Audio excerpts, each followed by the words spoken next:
Supreme court के जजेस, high court के जजेस जरूर इसको देखें और आत्मचिंतन करें कि भारत की न्याय प्रणाली कहां पहुंच गई है। भारत में टोटल 5 करोड़ केसेस तो वो हैं जो district court, high court, supreme court में है। इसका मतलब 5 करोड़ परिवार न्याय की आशा में बैठा हुआ है। ऑन एन एवरेज एक परिवार में 6 आदमी रख लीजिए, तो यानी 30 करोड़ लोग न्याय की आस लगाए बैठे हुए हैं। 30 करोड़ का मतलब एक अमेरिका, 30 करोड़ का मतलब 15 ऑस्ट्रेलिया, 30 करोड़ का मतलब 7 कनाडा, 30 करोड़ का मतलब 1.5 ब्राजील। इतने लोग भारत में न्याय की आस में बैठे हुए हैं। और ये 5 करोड़ केस तो वो हैं जो district court, high court, supreme court में है। इसके पैरेलल हमारे देश में एक और जुडिशियल सिस्टम है, उसको कहते हैं तहसीलदार, एसडीएम, एडीएम, डीएम, कमिश्नर, जहां पे चकबंदी के मुकदमे चलते हैं। वो इस 5 करोड़ में काउंटेड नहीं है। जो तहसीलदार के यहां मुकदमा होता है, एसडीएम के यहां मुकदमा होता है, एडीएम के यहां होता है, डीएम के यहां होता है, चकबंदी अधिकारी जिसको सीओ कहते हैं, डीडीसी कहते हैं, एसओसी कहते हैं, वो एक इसके पैरेलल में है। और 5 करोड़ मुकदमे वहां पे भी चल रहे हैं। इसका मैं लाइव एग्जांपल देना चाहूंगा भारत की ब्लैक जस्टिस सिस्टम का। 1985 में जौनपुर में एक 10 बीघे जमीन का मुकदमा शुरू हुआ था। अभी वो सबसे नीचे पायदान पे है, जिसको कहते हैं चकबंदी अधिकारी। 1985 में मुकदमा शुरू हुआ, 2023 आ गया, लगभग 37 साल बीत चुके। 37 साल में यह नहीं तय हो पाया कि असली विल कौन सी है। 2 लोगों ने क्लेम किया, वो कह रहे हैं मुझे विल मिली है, वो कह रहे हैं मुझे विल मिली है। 37 साल में यह नहीं डिसाइड हो पाया असली विल किसकी है।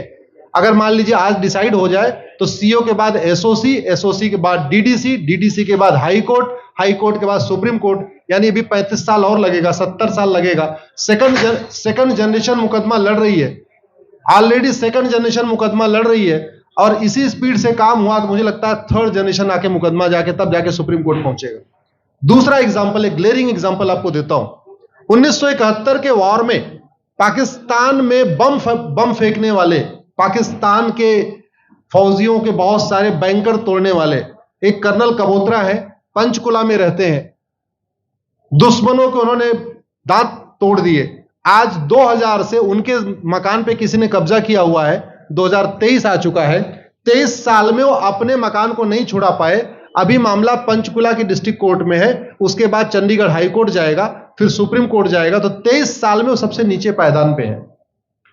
वास्तविकता यह है, अंग्रेज चले गए, अंग्रेजी कानून यहीं छोड़ गए, अंग्रेजी व्यवस्था यहीं छोड़ गए। यह व्यवस्था भारत में न्याय देने के लिए नहीं बनी थी। यह जो न्यायिक जुडिशियल सिस्टम था भारत में जो बनाया गया, वो केवल और केवल भारत को लूटने बांटने के लिए बनाया गया था। क्योंकि कानून वही चल रहा है, जुडिशियल सिस्टम वही चल रहा है, इवन हमारा ड्रेस भी वही चल रहा है। अंग्रेज काले कपड़े पहनते थे, हम भी काले कपड़े पहनते हैं। अंग्रेज जून के महीने में उनको गर्मी लगती थी तो 1 महीने छुट्टी करके इंग्लैंड चले जाते थे। आज भी हमारा हाई कोर्ट, सुप्रीम कोर्ट पूरे मई जून बंद रहता है। अंग्रेजों को क्रिसमस के टाइम में दिसंबर में छुट्टी मनाना जाना होता था, 1 महीने छुट्टी कर चले जाते थे। आज भी हमारी हाई कोर्ट, सुप्रीम कोर्ट दिसंबर में, क्रिसमस के टाइम में 15 दिन 20 दिन बंद हो जाती है। तो सोच वही है, किताबें वही है, व्यवस्था वही है, कानून वही है। तो स्वाभाविक सी बात है, जस्टिस होगा कहां से? जस्टिस कैसे होगा? हम 2023 में 1860 का इंडियन पिनल कोड लेके घूम रहे, 1861 का पुलिस एक्ट लेके घूम रहे, गवाहों के बयान 1872 के कानून से हो रहे। हमने सब कुछ वर्ल्ड क्लास कर लिया, लेकिन अपने जस्टिस सिस्टम को कंपेयर करने की कोशिश ही नहीं किया।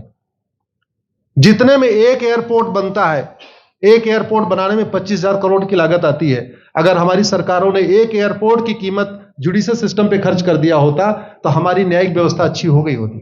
आज घटिया, चूंकि अकाउंटेबिलिटी नहीं है, जुडिशियल सिस्टम में कोई अकाउंटेबिलिटी नहीं है। किसी के साथ न्याय हो जाए, अन्याय हो जाए, कोई फर्क नहीं पड़ता। निर्दोष को जेल हो जाए, जज की कोई अकाउंटेबिलिटी नहीं। दोषी को बेल हो जाए, जज की कोई अकाउंटेबिलिटी नहीं।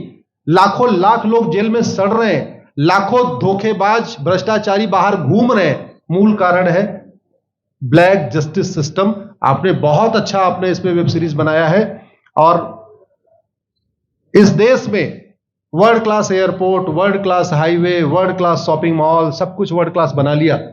इनफैक्ट अपना मोबाइल का डेटा सुरक्षित रखने के लिए हमारे सांसद, विधायक, जज आईफोन भी यूज करते हैं, अमेरिका का आईफोन यूज करते हैं, हमारा डेटा सुरक्षित हो जाए। लेकिन भारत सुरक्षित हो जाए उसके लिए यह नहीं देखते कि जापान में कौन सा कानून है, अमेरिका में कौन सा कानून है, सिंगापुर में क्या अच्छा चल रहा है। कनाडा में रेंट का मामला एक डेट में खत्म होता है। सिंगापुर में अभी कुछ दिन पहले एक व्यक्ति के पास 900 ग्राम गांजा पाया गया, उसको फांसी हुई है। दोबारा वहां ड्रग स्मगलिंग होगी क्या? तो भारत में चाहे वो ड्रग स्मगलिंग है, माफिया राज है, ह्यूमन ट्रैफिकिंग है, इन सब के लिए हमारा जस्टिस सिस्टम जिम्मेदार है। कोई भी अपराध होता है उसमें दो पक्ष होता है, एक पीड़ित, एक अपराध करने वाला। जो पीड़ित होता है वो चाहता है जल्दी उसको न्याय मिल जाए, अपराध करने वाला चाहता है मुकदमा लंबा चले। भारत का न्यायिक सिस्टम अपराध करने वाले के साथ खड़ा है। बलात्कारी चाहता है उसका मुकदमा 30 साल चले और मुकदमा 30 साल चलता है। भू माफिया चाहता है कि गरीब की जमीन पे कब्जा कर ले, उसका मुकदमा 50 साल चले और आज की डेट में मुकदमा 50 साल चल रहा है। इसका मतलब वर्तमान न्यायिक सिस्टम बलात्कारी के पक्ष में है, भू माफिया के पक्ष में है, ड्रग स्मगलर के पक्ष में है, ह्यूमन ट्रैफिकर के पक्ष में है, नक्सलियों के पक्ष में है, माओवादियों के पक्ष में है, जो लोग देश विरोधी काम कर रहे हैं उनके पक्ष में है। 40 साल 50 साल के बाद किसी व्यक्ति ने मिलावट करके लोगों का स्वास्थ्य खराब कर दिया, उसको 50 साल के बाद सजा हो रही है। इस बीच उसने कम से कम पता नहीं कितने लोगों का और भी कर दिया। तो ये जो जस्टिस सिस्टम होता है दवा की तरीके काम करता है। जैसे दवा अच्छी होती है बीमारी तुरंत ठीक हो जाती है, अगर दवा घटिया होती है तो बीमारी बढ़ जाती है। दवा खाने के बाद शरीर एज इट इज नहीं रहता, या तो बीमारी ठीक होती है या तो बीमारी बढ़ती है। अगर कोई आदमी एक गांव में किसी के साथ कुछ गलत कर दे, उसको 6 महीने के अंदर सजा हो जाए, साल भर के अंदर हो जाए, दूसरा अपराध वहां नहीं होगा। लेकिन अगर उस व्यक्ति को पनिशमेंट नहीं मिला तो स्वाभाविक सी बात है उसने उसको और मोटिवेट कर दिया। कहते नहीं ऐसे बुखार है, तुरंत 2 गोली खाइए बुखार ठीक हो गया, लेकिन अगर आपने दवा नहीं खाई या गलत दवा खा लिया तो टाइफाइड होगा या निमोनिया होगा। दुर्भाग्यवश ये हमारा जस्टिस सिस्टम यही कर रहा है। आज की डेट में जितनी समस्याएं हैं, चाहे वो घूसखोरी है, जमाखोरी है, मिलावटखोरी है, कालाबाजारी है, नशा तस्करी है, मानव तस्करी है, सोना तस्करी है, ड्रग स्मगलिंग है, या नक्सलवाद है, या माओवाद है, या कट्टरवाद है, जो भी समस्याएं हैं, उसका एक बहुत बड़ा कारण यह है कि हमारा जस्टिस सिस्टम उसको टैकल नहीं कर पा रहा है, उसको पकड़ नहीं पा रहा है। और इसीलिए भारत में अराजकता है।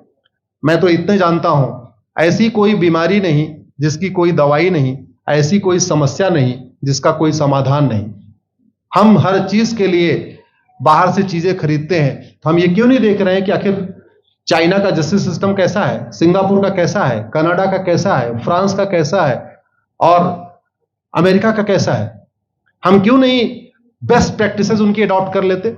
दुनिया के कई देशों ने नार्को पॉलीग्राफ ब्रेन मैपिंग कानून बना दिया।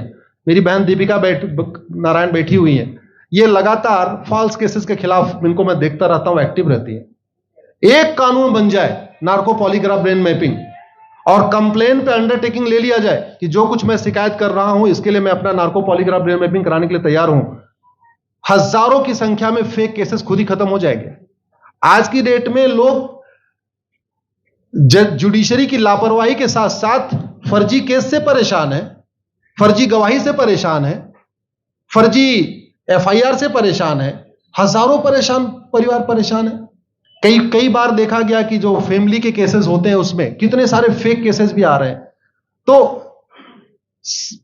जो वास्तव में दोषी हैं उनको पनिशमेंट नहीं मिल पा रहा है, जो निर्दोष हैं उनके खिलाफ फर्जी केसेस हो रहे हैं।